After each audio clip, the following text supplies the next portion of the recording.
Добър ден на всички. Някой дед каза, че се крием за наята. И къде е криенето? Една цепка, дрянова, айрамахни се откри. Вземаше и почваш да делаш.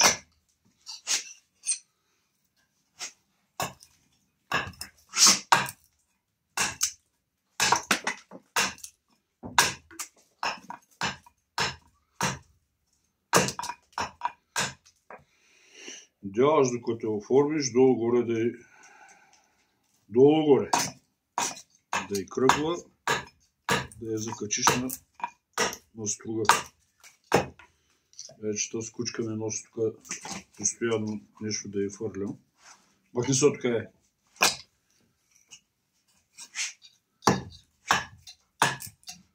Процесът е бавен. Не става бързо. Няколко си мисля, че веднага ще вземе, ще го отдяла и ще го направи. Лъжи се.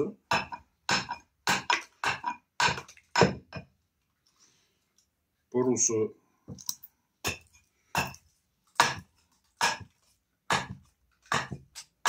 дялата сепка.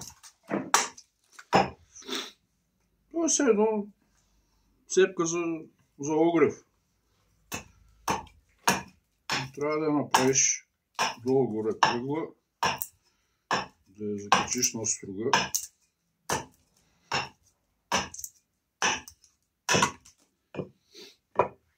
Да я оформиш като е тая заготовка. Тая заготовка е за гайдуница. Пробиваш я и почваш да я работиш. Някой като каже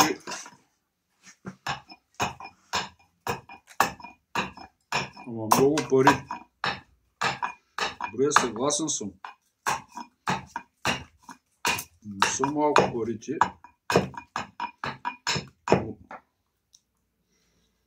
Той дран трябва да изсъхне най-малко 5 години.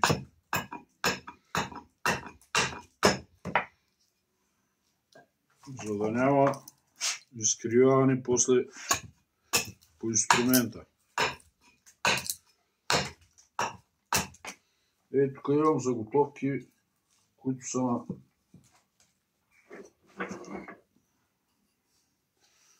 това на 15 години.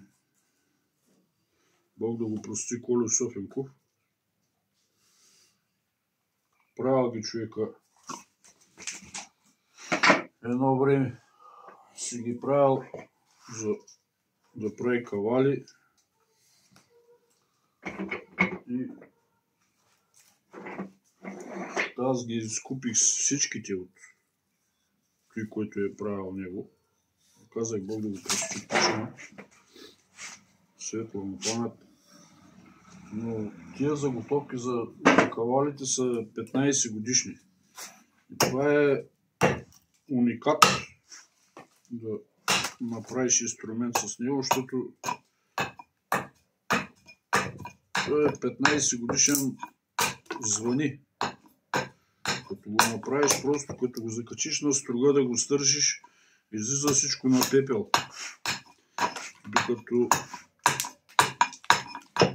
той е 5 годишен материал. При него се получава някаква стружка, но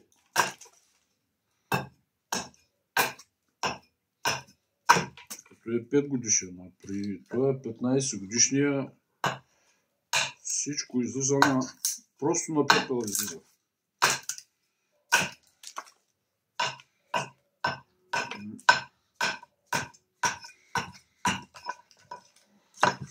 Тъй, че не са много парите.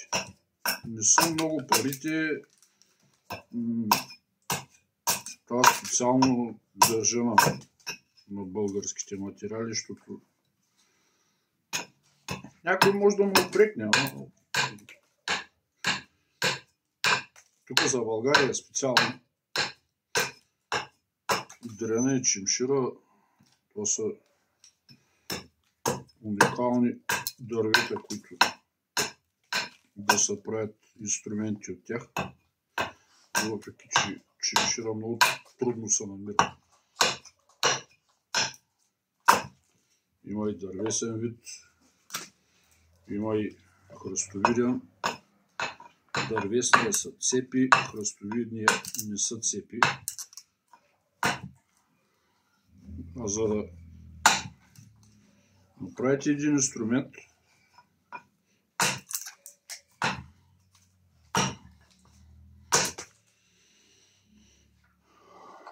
значи самото фи, както е, трябва да се сцепи на 4 през средата, за да може сега както го дялам, къде една четвъртинка от цепен дрян. И сега като иззема да я дялам, това нещо го махам, нали, докато я направя кръгла. Самата сърцевина се маха, за да не са цепи. И като го закачиш на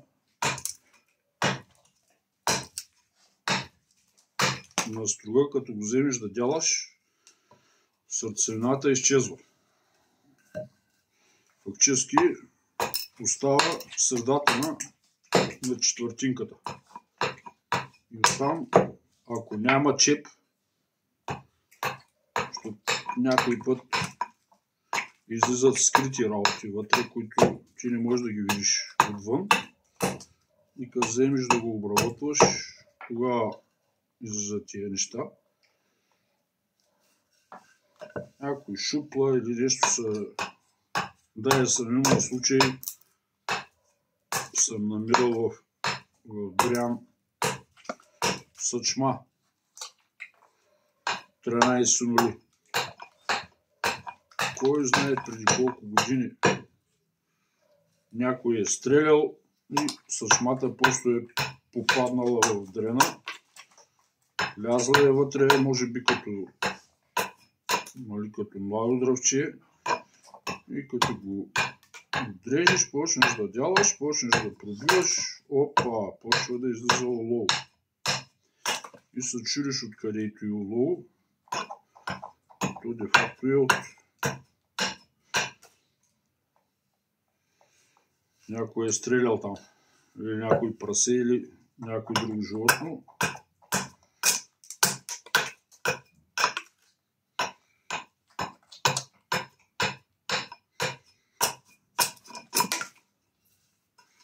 Ето долу-горе го оформихме.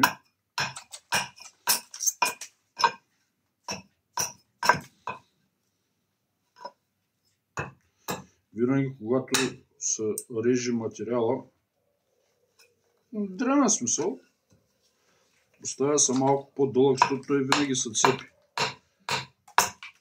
5-6 см от челата се цепи. За радост този не е сцепен, но тук има едно чепче, което ще му хапи, ще те дера. Махни се от тук. И по възможност чепчето трябва да се избяга, да не се работи. Вземем си мярката за гайдуницата.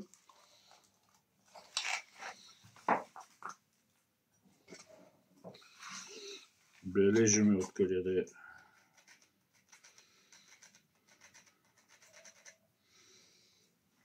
Да го отрежем.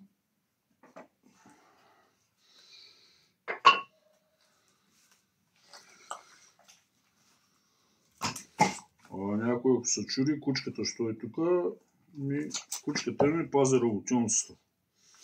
Аз откакто съм е купил, като малко кучето си, не съм е вързвал. Тя се стои винаги тук в работилницата, при мене. И даже и птичи не може да прифръкне тук. Лошото, че не мога да пущам клиенти тук. Няма как. Трябва да нещо да се пази, защото то не струва никакви пари, реално погледнато, някой ковлице, ако ти го вземе и ти връзва ръцете, дето са блъскал 20-30 години, да го събираш. Да ги събираш тия инструменти, за да можеш да работиш.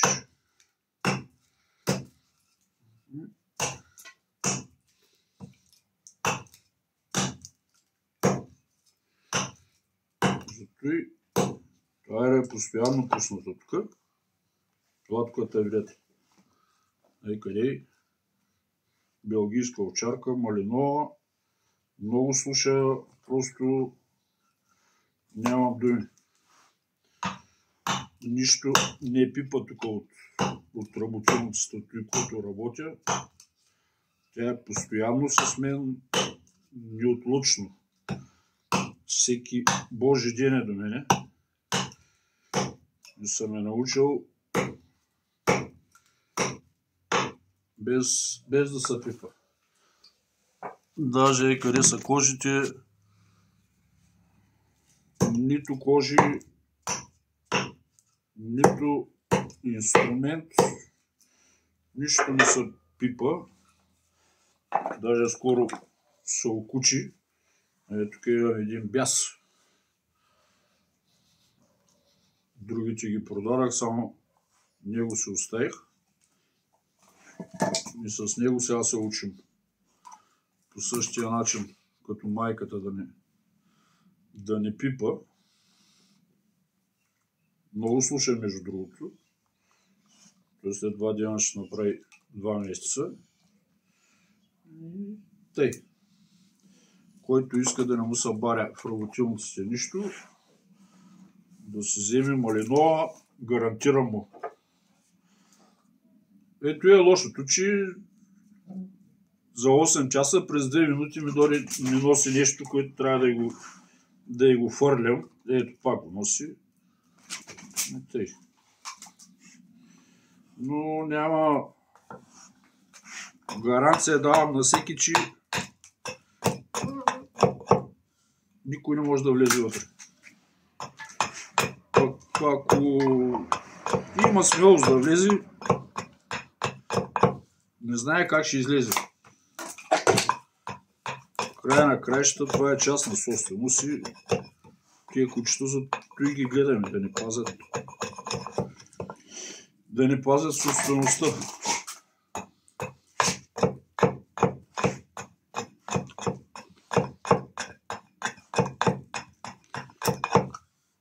То даже миналата година идва един приятел. Тук в работилницата Мартин Лямов се казва. То момчето свири в Филип Кутев в ансамбъла. Вика, бе, Батошо, ти на той нещо ли вика правиш гайдите? Викам, да, Мартина, на той ги правиш. Той вика, на нищо не мяза. То наистина, че на нищо не мяза, но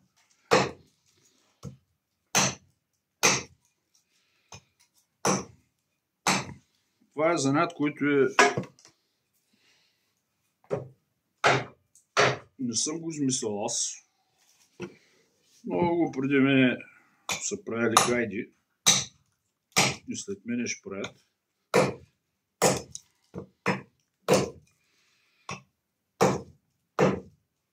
За гайдата се иска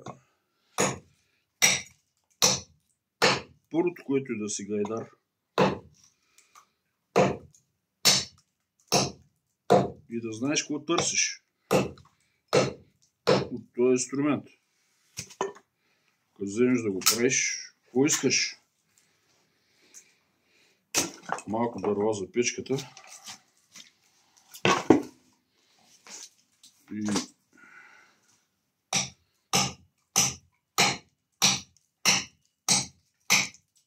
едно време хората са ги правили просто да се свири на него. А сега вече има много изисквания. Трябва до всякъде да е верен инструмента и така трябва. Трябва да е верен навсякъде. Сега ще сменя малко камерата.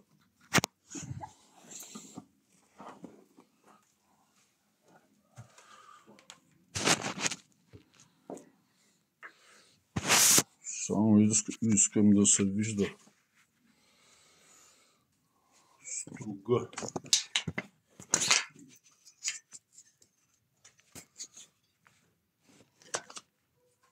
Само да я наглася. Ето, струга се вижда. Ето е дет, нищо не става на него.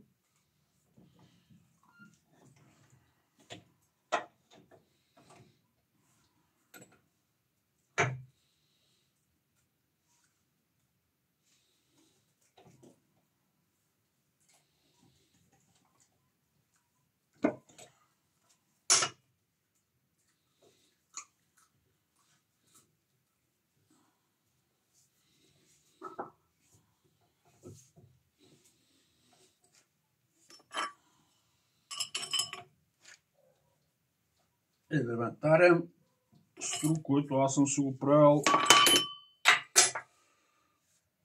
Дясната страна е от C11, а лявата страна е от един турски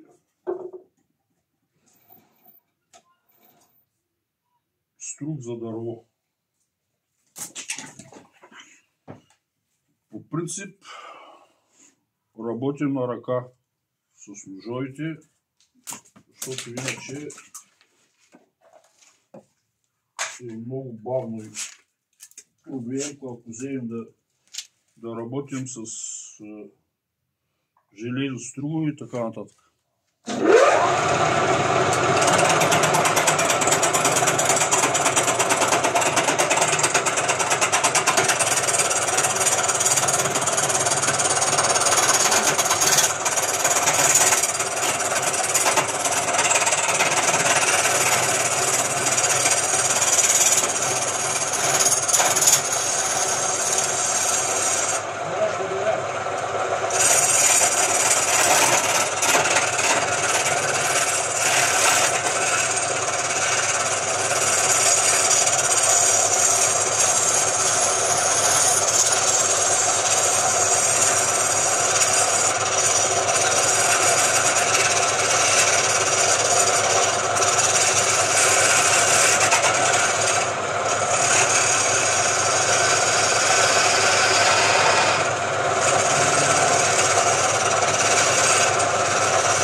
Ето го детайла, от едната страна го оформихме.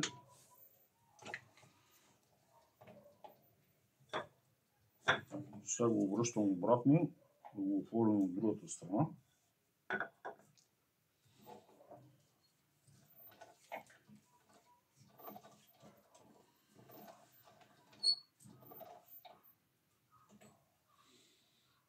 Долу-горе му се взема центъра.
проблем. И сега ще видим какъв е. Нещо се разхлаби. Ще го правим.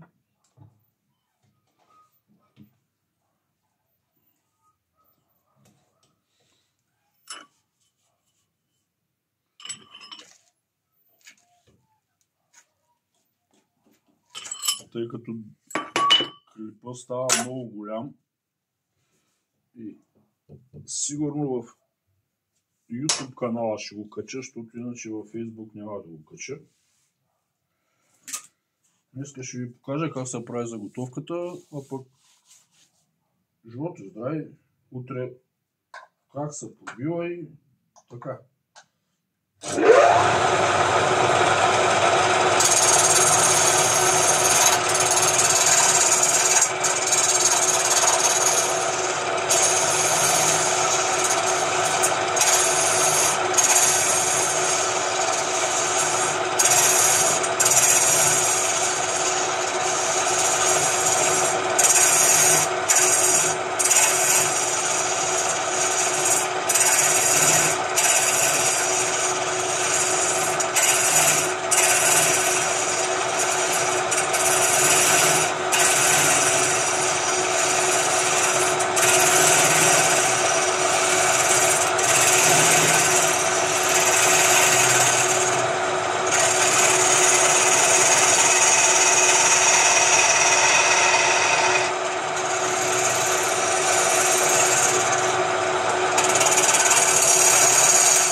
Винаги заготовката се оставя на конус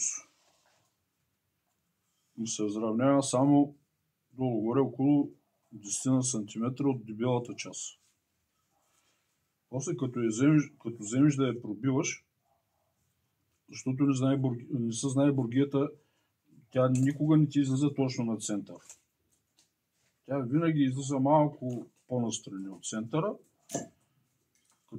като вземеш да като вземеш да пробиваш вече детайла. И затова винаги се остава на конус, както и това е на конус. Значи, вземеш да се пробива, закачаш го на дебелата част и пробиваш от тънката към дебелата. И после вече, като го пробиеш, го оформяш вече по дупката вътре. И става цилиндър навсякъде. Иначе няма как да се получи цилиндър.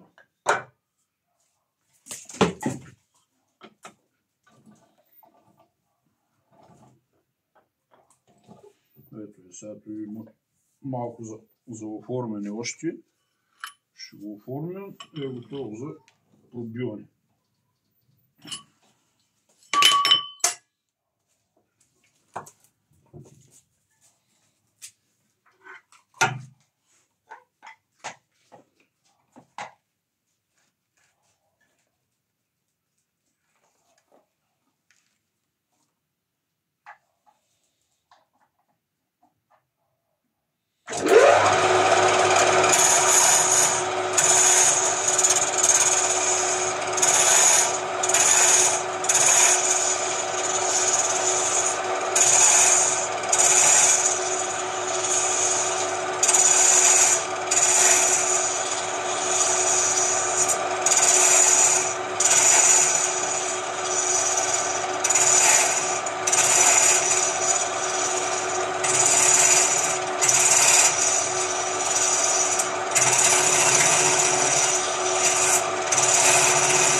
ето е заготовката от една цепеница, дето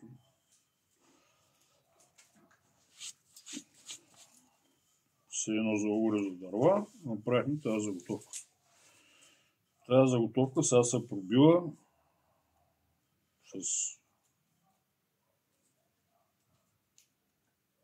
7 мм бургия и после вече почва да се работи. По нея слагат се втулките. Аз много се ядосвам, като казва някой, че нали, ни крием занаята или тем подобни работи. Тото и нещо, то се краде, то не се крие. Ма аз реших е тъй. Просто да го покаже. Някой да не се блъска чак толкова. Защото наистина има хора, които той ми идва от първи път, има хора, дето се чудят как става. Тъй, че това е... Така се прави заготовката. Така се прави заготовката.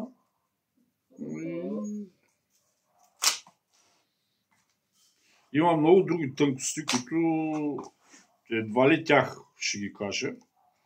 Но основата, която е, няма никакъв проблем. Не ме бърка да кажа основата. В края на краищата всеки труд е по-сладък, когато го постигнеш с акъл и да мислиш малко. Не е това, което като папагал да повтаряш. По-добре е да вложиш малко умение и да се разбуташ мозъка, малко да помислиш. Защото като не мислиш, какво правиш? Нищо не правиш. Специално гайдите, това е много мислене и много... Докато направиш всичко, не е лесно. Делонощен труд, голяма всеотдайност и свирене. За да получиш това, което искаш, което си тръгнал да правиш, трябва и после като го направиш, трябва и да свириш на него и всичко да ти е вярно. Айра! И така. Днеска показвам как ги правим. Утре може да покажа как ги пробивам. После как слагам втулките и така нататък. Който има желание да прави гайди. Ще се радвам. Аз съм се учил от Батия апостол, от Богослав. Много работи ми е показал да е жив и здрав. Още работи, не е на така прекалено голяма възраст, че да не може да работи. Още се работи човека и както казах, този занает няма да... Не сме го измислили ни и няма да го занесем в гробовите си. По принцип трябва да се предава, но такъв смисъл не да се гледа само комерциалната част на процеса там и на работата, ами малко и да се мисли за гайдарското, защото парите не са всичко в този живот. Да, потребност са, нужда, но тъй като гледам младите, ударили се само май на пари. И нещо, което не ми харесва.